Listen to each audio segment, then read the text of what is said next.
स्वागत करे। आज वायु भी चाहू और जोर जोर से बहने लगा है। सबके दरवाजों में जाकर, सबके खिड़कियों में जाकर मानो के कह रहा हो, आज मेरे श्याम सुंदर का प्रागट्य होने जा रहा है। आज वायु के अंदर भी अभूतपूर्व उत्साह का सर्जन हुआ है। गैया भी जोर जोर से प्रभु के प्रागट्य के पूर्व गान करने लगी है। मोर भी आज गान करने लगा है। चाहुओर से ऋतु वो प्रसन्न होने लगी है। आज सुबह के वो प्रकाश के वातावरण के अंदर मेघश्याम वो बादलों के कारण पूरे वातावरण के अंदर आज एक रात्रि का माहौल वो प्रकट हो चुका है। पूरे वातावरण के अंदर जहाँ परिवर्तन आ रहा है, धीरे धीरे श्री वल्लभाचार्य जी महाप्रभु जी ने गिरिराज बाबा के ऊपर अपने प्रथम चरणारविंद रखे हैं और जहाँ गिरिराज बाबा के ऊपर श्री महाप्रभु जी ने प्रथम चरणारविंद पधराए हैं, गिरिराज बाबा की शिला वो मक्खन जैसी कोमल हो चुकी है। एक एक महाप्रभु जी के पदचिन्ह वो गिरिराज बाबा के ऊपर अंकित होते जा रहे हैं। धीरे धीरे श्री वल्लभाधीश महाप्रभु जी आगे बढ़ने लगे, आगे बढ़ने लगे। श्रीनाथ जी बाबा के मुखारविंद के दर्शन हुए। दूर से नैन का मिलन हुआ और जहाँ श्रीनाथ जी बाबा ने श्री महाप्रभु जी के दर्शन हुए, उनसे रहा नहीं गया। उसी वक्त श्रीनाथ जी बाबा वो गिरी कंदरा में से बाहर पधारे और कूद कर बाहर निकले और दौड़कर श्री वल्लभाचार्य जी महाप्रभु जी के साथ अभूतपूर्व प्रथम मिलन हुआ है, आलिंगन हुआ है। श्रीनाथ जी और महाप्रभु जी के ये दिव्य प्रथम मिलन को देखकर आकाश में से पुष्प वृष्टि की वर्षा हो रही है।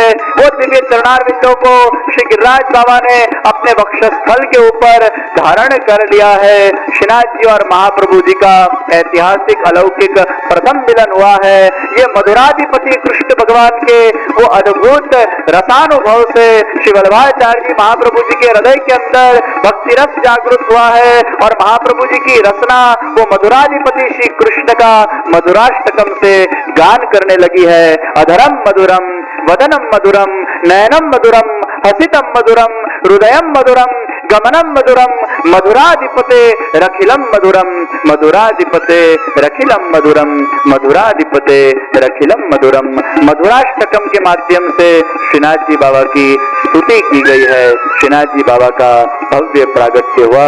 श्री महाप्रभु जी ने उसी वक्त पर्ण कुटीर बनवाई। श्रीनाथ जी वहां विराजमान हुए। श्रावण सुद 13 के दिन श्रीनाथ जी बाबा का प्रागट्य हुआ।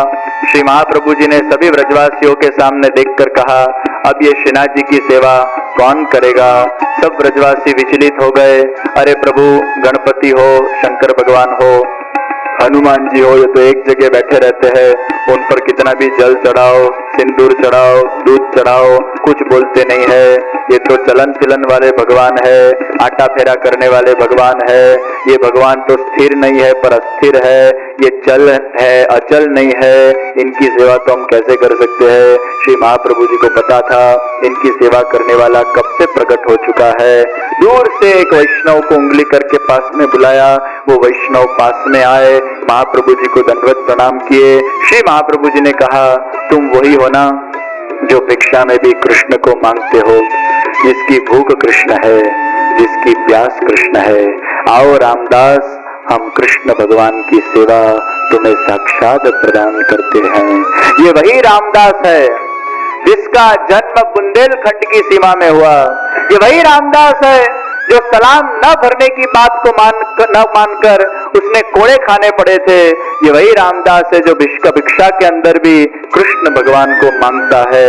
और ये वही रामदास है जो 4 पैदान की भक्ति के अंदर पहले कसौटी को सहा, फिर सत्संग प्राप्त हुआ, अब गुरु की कृपा हुई, तब जाके साक्षात श्रीनाथ जी बाबा की भक्ति उसको प्राप्त हुई।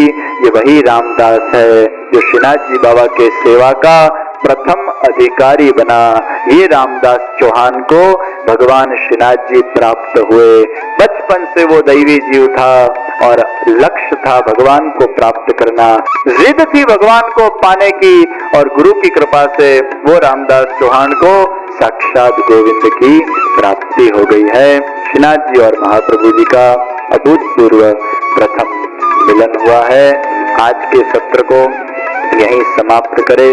कल हमारे सत्र में नंद महोत्सव होगा। कल आप सबको सफेद पहनकर नहीं, हरा पहनकर नहीं, नीला पहनकर नहीं, लाल पहनकर नहीं, कल आपको केसरिया वस्त्र परिधान कर इस कथा मंडप में आना है।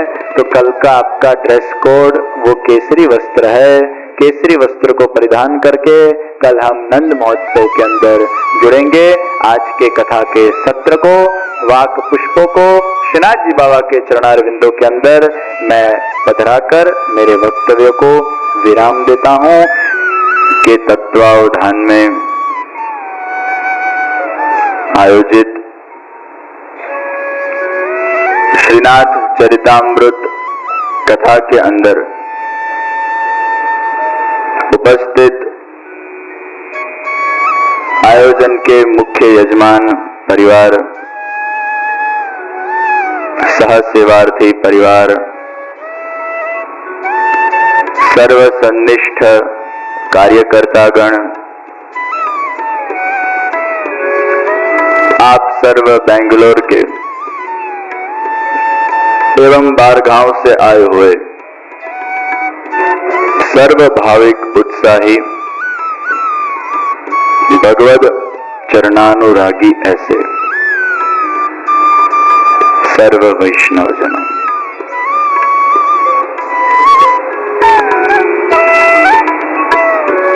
बहुत सुंदर आज के इस शुभ जन्मदिन के पर्व के ऊपर यहाँ के वैष्णव समाज के द्वारा अपने शुभ भावों को अभिव्यक्त किया गया। फुग्गे उग्गे सजाए गए, शशिकांत भाई केक लेके आए, घर से मेक करके। हालांकि मैं केक काटने का विरोधी हूं, इसलिए केक को ऐसे ही सजाई रखी है। बहुत सुंदर इन्होंने कीर्तन गाए, जुग जुग राज करो। आप सबका तहे दिल हृदय से इस सुंदर अभिवादन के लिए मैं धन्यवाद प्रदान करता हूं।